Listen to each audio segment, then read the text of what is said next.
मैं तो शुक्रिया अदा करता हूं और जाहिर है पहलगाम के उस अनफॉर्चुनेट और बड़ी हौलनाक वाक़े के बाद जो हमारी गवर्नमेंट ने पाकिस्तान में जो टेररिस्ट हेडक्वार्टर्स को उनको निस्तो नाबूद किया और फिर उसके बाद से जो हालात पैदा हुए आप और हम जानते हैं, तो ये बहुत ज़रूरी है कि हम जहाँ कहीं भी गवर्नमेंट हमको भिजा रही है, क्योंकि ये गवर्नमेंट ऑफ इंडिया की तरफ से है, इसमें तो कोई पार्टी एफिलिएशन नहीं होगा, ना रहना चाहिए। तो जो देश का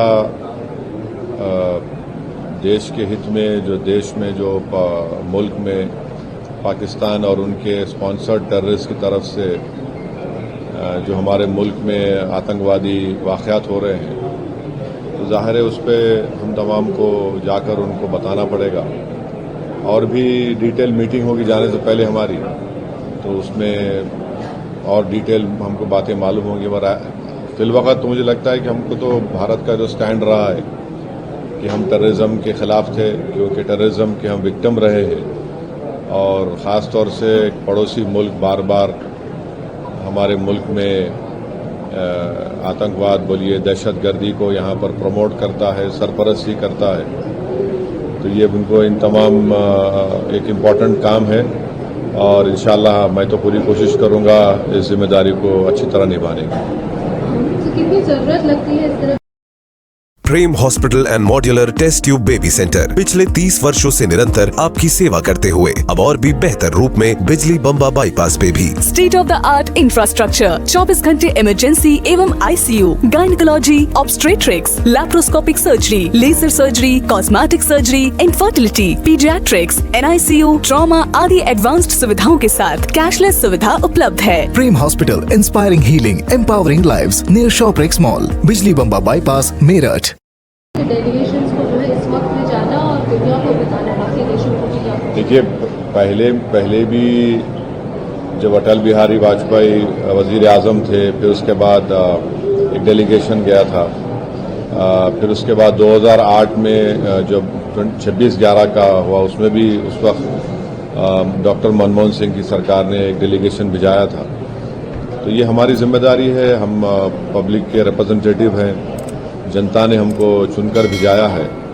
तो चुनकर सिर्फ यही नहीं भिजाया कि हम सिर्फ अपने कॉन्स्टिट्यूंसी के बारे में बात करें, बल्कि हम लोग भारत की आवाम को रिप्रेजेंट करते हैं। और आज भारत की आवाम बेचैन है, तकलीफ़ में है, और ख़ास तौर से बेचैन और तकलीफ़ में इसलिए है क्योंकि वक्तन फ़ौक़तन ये दहशतगर्दी के, आतंकवाद के वाक़यात होते हैं। और पहलगाम के बाद तो इस देश में बहुत ज़्यादा सब भारत के लोग यूनाइटेड हैं कि टेररिज्म को ख़त्म होना चाहिए। देखिए, हम लोग गवर्नमेंट ऑफ इंडिया, हमारी देश को रिप्रेजेंट कर रहे हैं। कोई हम लोग MIM पार्टी, NCP पार्टी या वो पार्टी को रिप्रेजेंट नहीं कर रहे। हम लोग मेंबर ऑफ पार्लियामेंट ज़रूर हैं, एक पार्टी के तरफ से इलेक्ट हुए हैं, बट ये जो काम है हम अपने मुल्क की नुमाइंदगी करने, मुल्क में क्या हो रहा उन देशों में जाके बताने के लिए, कैसा हमारे मुल्क में हमारी बेटियां बेवा हो रही हैं, हमारे बच्चे यतीम हो रहे हैं, कैसा पाकिस्तान इस मुल्क को डिस्टेबलाइज करना चाहता है। और पूरी दुनिया को ये देखना है कि हमारी फिफ्थ और 4th लार्जेस्ट इकोनॉमी हमारी है। अगर यहाँ पर कोई एक नेबरिंग कंट्री जो खुद इनस्टेबल है, अगर यहाँ पर डिस्टेबलाइज होगा तो पूरे इंटरनेशनल लेवल पे इसका असर क्या पड़ने वाला है, ये समझना है ना, पूरे विश्व को समझना है। इंडिया कोई मामूली कंट्री तो नहीं है ना। तो अगर यहाँ पर कोई इस इंटेंशन से आ रहा है कि यहाँ पर कम्युनल राइट्स होंगे, यहाँ पर डिस्टेबलाइज करेंगे, यहाँ पर हम ये इंस्टॉलेशंस को करेंगे, कश्मीर में हमेशा हम लोगों को मारते रहेंगे। और हम ये हरगिज नहीं भूलना है कि 21 सिविलियन की मौत भी हुई है। पूंछ में छोटे 4 मासूम बच्चे मर गए, जिसमें ट्विंस बच्चे थे, भाई बहन, दोनों भाई बहन थे। उनके वालिद अभी भी जिंदगी की जंग लड़ रहे हैं। हमारे 5 आर्मी के लोग भी इसमें मारे गए, 21 सिविलियन मारे गए, कई घरों को नुकसान हुआ।